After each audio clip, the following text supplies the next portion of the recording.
What if you could travel so fast that by the time you returned to Earth, everyone you knew was gone?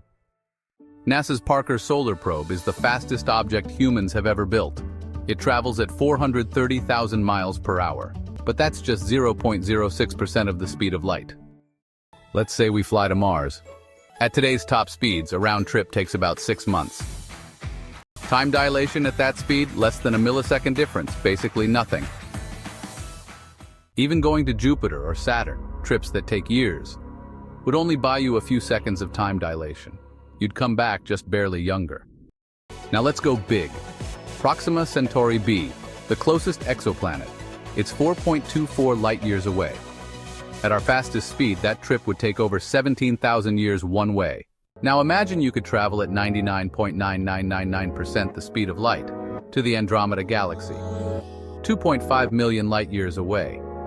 To you, the trip might feel like just a few decades, but on Earth, 5 million years would pass. Time isn't fixed, it stretches, it warps. The faster you go, the weirder it gets. Hit subscribe if you want more videos that bend your brain.